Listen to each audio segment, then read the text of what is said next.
And it's Ken Kraetzer for Sons of American Legion Radio and RallyPoint.com. We're at the U.S. Military Academy. Today it's game day. Black Knights will take on Liberty, and it's reunion weekend for our class of 73. I have a chance to talk with Daniel Davis from the class. Daniel, great to see you. What's the weekend like for you? It's been great. It brings us back to where we went to school and graduated, and then we went from that into the military with a choice of which area we wanted to go, infantry or armor, or some that you just spoke to about engineering. And that became, so I stayed in the Army. After 73, I was in the Army for 31 more years. What were the highlights of your service? Highlights of my service was that I was able, out of the 31 years that we were in there, we spent, my wife and I, about 16 years of that were Oconus. Majority Oconus, not in United States. We were down in Latin America on 3 tours in Panama, and were there when they had we took down the dictator there and stayed, and I came back, and then I became the advisor for political and military to a lot of the organizations in the other countries in Latin America, in Brazil, Argentina, Colombia, and worked with their military so that they could reflect what we did in the United States in our military, as opposed to having dictators and having a structure for their military. Like we have here, we've got privates, and then you've got this, and then you've got all the trainers all the way up. And they were to make them so they were taking and caring of the people that they were there to work with. And the other part we did, we're in Italy, in Germany, 3 years at each.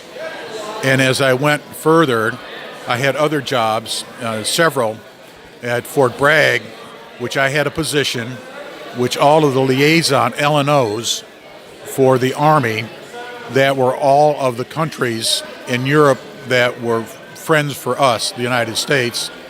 And so I was able to go and talk to those people, whether it was even into anywhere in Germany, France, Spain, and so that what they're doing when they're working with those military, whatever country they were with, so that they could know what we were doing here.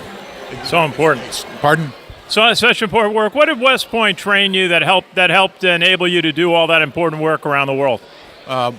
Primarily was that they taught about dedication, professionalization, leadership, and they broadened everything, so we had a good understanding when we left here what the Army and what the mission was for all of those. And so you worked as teams, not just one person. You became, and you had to know those people that were working for you so that they did the work, and you just gave them guidance and assistance if they had a stone wall they were walking into, and they had to come back to us saying, we need to have more capability to do that. We have more assistance. We may have to need more money to do whatever we want, but at certain times in the United States, and one of the jobs that I had was that the government, provided money to another country to buy something that the United States had. Tanks. And yeah. I had was to get the people of our U.S. military to go and try to train those people on how to use the tanks. Sure. And so we're building relationships between the United States and others, to include Egypt, Iraq, and others during that time. And generally, most of us, if you, year group 73, the majority of us, there was not significant activities and innovations like we have right now in Iraq. The cold water was out there, and we were just there were probably no or 3 engages of an enemy, but it was quick and done. But not the major stuff that the United States now, and with the Army and else, has to deal with those others in Iran and those threats that we have now. And now the folks that are graduating now are being trained, as I know, at West Point, how to deal with cyber now. So important. We've been on some of those sessions. And the other was how to deal with these other countries that we're not used to and the way that they fight. Just like now, if you hear it now, we have risk, through the United States. Somebody's going to come up and do something. But now these West Pointers that are going to graduate in the next 1, 2, 3 years, they'll have a better understanding of what they have to deal with. Those of us, we deal with the bad guys were the Russians, and we were there, so we knew all of that.